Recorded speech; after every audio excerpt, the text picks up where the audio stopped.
Friend, स्वागत है आपका हमारे यूट्यूब चैनल में।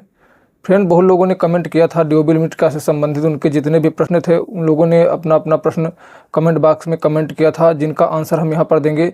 ड्यूबल लिमिट का से संबंधित लगभग हर प्रकार के क्वेश्चन इसमें ऐड किए गए हैं, उनका रिप्लाई यहाँ पर दिया गया है। तो इसमें ड्यूबल लिमिट का से संबंधित जितने भी क्वेश्चन लोगों के हैं पूछे गए हैं, उसको इसमें मैं यहाँ पर बताऊँगा।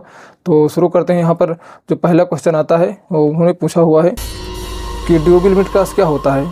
तो ड्यूबल लिमिट क्लास वो होता है कि आपको एक लिमिट मिलती है ड्यूबी अपडेट करवाने की। एक लिमिट आप एक्सीड हो जाती है, आप एक ड्यूबी अपडेट करवा लेते, दोबारा जब आप अपडेट करवाते हैं तो वो ड्यूबी लिमिट क्लास में रिजेक्ट होता है। नेक्स्ट है एक्सेप्शन हैंडलिंग प्रोसेस क्या होता है। Exception handling process regional office द्वारा किया जाता है।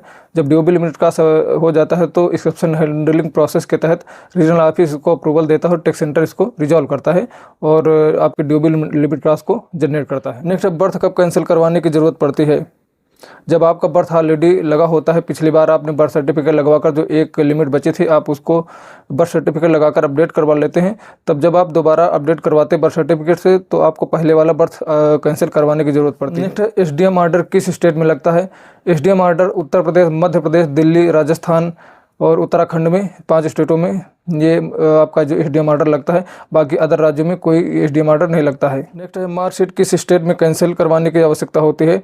मार्कशीट सिर्फ उत्तर प्रदेश में कैंसिल या अपडेट करवाने की आवश्यकता होती है। बाकी अदर स्टेट में मार्कशीट कैंसिल या अपडेट करवाने के लिए कोई प्रावधान नहीं है। आप सेल्फ डिक्लेरेशन फॉर्म और बर्थ सर्टिफिकेट लगाकर अपडेट करवा सकते हैं, आसानी से अपडेट हो जाएगा। नेक्स्ट है self declaration form birth certificate लगाने के बाद भी हमारा एनरोलमेंट रिजेक्ट क्यों हो जाता है, जबकि हमने इसकी पूरी प्रोसेस फॉलो किया है।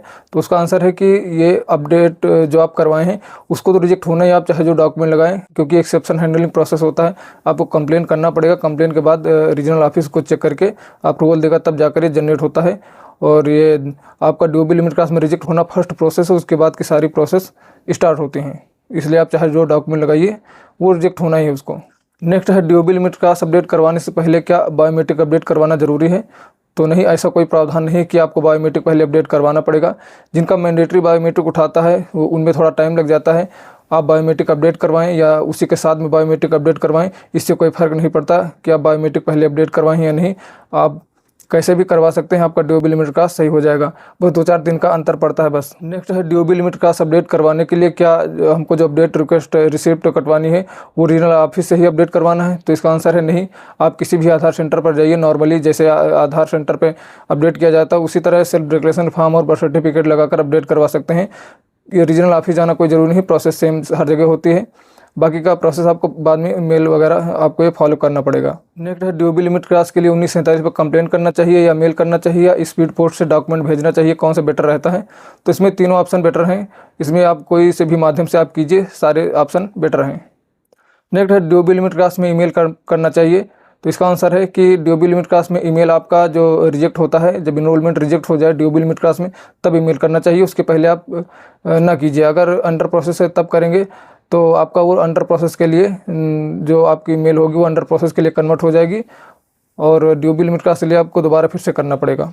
नेक्स्ट है 1947 मेल और स्पीड पोस्ट डॉक्यूमेंट भेजने में क्या अंतर होता है, दोनों में कौन सा ऑप्शन बेटर है।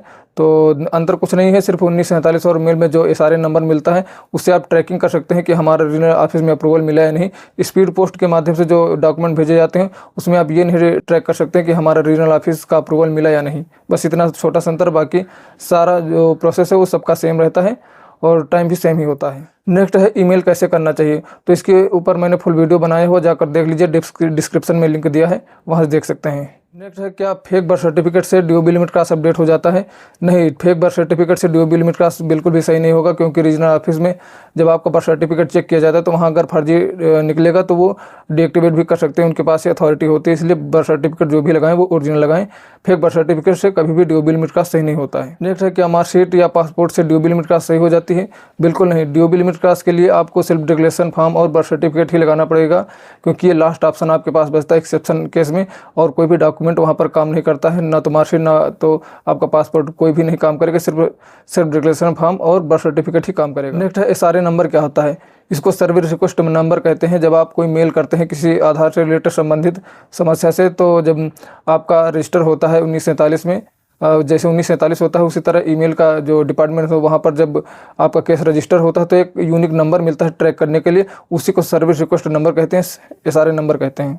नेक्स्ट है सब केस ID क्या होता है। तो सब केस ID जब आपका SRA नंबर जब जनरेट होता है उसके बाद में जब ऑफिस में वो चेक होता है तो वो जो जिस कंसर्न डिवीज़न में भेजा जाता है उसके बाद में एक सब केस ID जनरेट होती है, SRA नंबर से ही रिलेटेड होता है। SRA नंबर के बाद में जिस डेट को वो कंसर्न डिवीज़न भेजा जाता है वो डेट और टाइम वहाँ पर लिखा होता है, 28 डिजिट की सब केस ID होती है। नेक्स्ट है रिजॉल्व का मैसेज या ईमेल आने के बाद भी हमारा ड्यूरेबल लिमिट का रिजेक्ट ही क्यों शो करता है।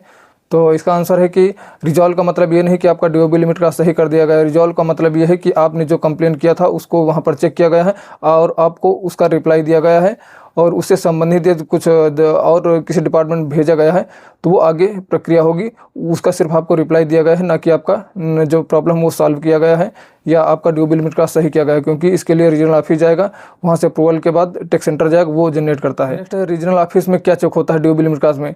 रीजनल ऑफिस में आपके प्रीवियस हिस्ट्री चेक की जाती है कि आपने जो पहली बार अपडेट करवाया था उसमें डॉक्यूमेंट क्या लगाया था, बर्थ सर्टिफिकेट लगा, तो इस बार जो आप इनरोलमेंट करवा रहे हैं उसमें आप बर्थ का कैंसिलेशन लगा रहे हैं कि नहीं लगा रहे हैं, और आप जेन्युइन बर्थ सर्टिफिकेट लगा रहे हैं कि नहीं, जो प्रोसेस है वो फॉलो कर रहे हैं एक्सेप्शन वाली कि नहीं कर रहे हैं, ये सब चेक किया जाता है। ये जब वहाँ से सारा कुछ चेक हो जाता है, वेरीफाई हो जाए, तभी वो उसको वहाँ से अप्रूवल देते हो टैक्स सेंटर जाता है। नेक्स्ट है रीजनल ऑफिस का अप्रूवल कब मिलता है। रीजनल ऑफिस का अप्रूवल तब मिलता है जब आपके सारे डॉक्यूमेंट सही होते हैं, सारी प्रक्रिया सेम होती है और वेरीफाई होती है, तब वहाँ से रीजनल ऑफिस का अप्रूवल मिलता है और टैक्स सेंटर जनरेट करता है। नेक्स्ट है जस्टिफिकेशन या एक्सप्लेनेशन लेटर क्या होता है या कहाँ पर लगता है। तो जस्टिफिकेशन या एक्सप्लेनेशन लेटर जो होता है वो चंडीगढ़ RO और जो मुंबई RO के अंतर्गत जितने भी स्टेट आते हैं उन सभी स्टेट में ड्यूरेबल लिमिट का सही करवाने के लिए आपको एक्सप्लेनेशन लेटर या जस्टिफिकेशन लेटर देना होता है। एक्सप्लेनेशन लेटर क्या होता है मैंने एक ऑलरेडी वीडियो बनाया हुआ है, वहाँ पर देख सकते हैं। अगर छोटे शब्दों में आपको बताऊँ तो आपको ये रीज़न बताना होता है कि आपने जो 1 से 2 बार आपने जो ड्यूरेबल लास्ट टाइम अपडेट करवाया था वो किस कारण से अपडेट करवाया है, और अभी जो आप अपडेट करवा रहे हैं उसका क्या कारण है, आपको ये लिख कर देना होता है। नेक्स्ट है ड्यूरेबल लिमिट का सब अपडेट करवाने के बाद जो किसी का आधार होता है वो अंडर रेगुलेशन 28 में डीएक्टिवेट क्यों कर दिया जाता है। इसका सीधा सा आंसर यही है कि आपने कोई फर्जी डॉक्यूमेंट लगाया, फर्जी बर्थ सर्टिफिकेट लगाया है, तभी रीजनल ऑफिस ने इसको 28 के तहत डीएक्टिवेट करने के लिए रिकमेंड कर दिया है, क्योंकि RO के रिकमेंडेशन के बाद ही टैक्स सेंटर इसको डीएक्टिवेट करता है। नेक्स्ट है RO के अप्रूवल के बाद क्या होता है। मैंने ऑलरेडी आंसर दे दिया है कि RO के अप्रूवल के बाद टैक्स सेंटर जाता है, टैक्स सेंटर उसको जनरेट करता है। नेक्स्ट और लास्ट क्वेश्चन है कि RO के अप्रूवल के बाद हमारा ड्यूरेबल लिमिट का कितने टाइम में सही हो जाता है।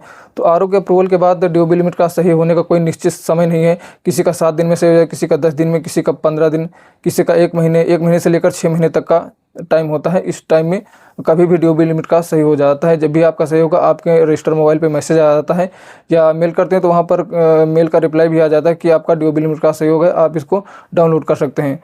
तो मित्रों ये थी आज की जानकारी जो हमने काफ़ी कमेंट लोगों ने किए थे तो उनको यहाँ पर पिकअप किया है, उनका आंसर यहाँ पर दिया है।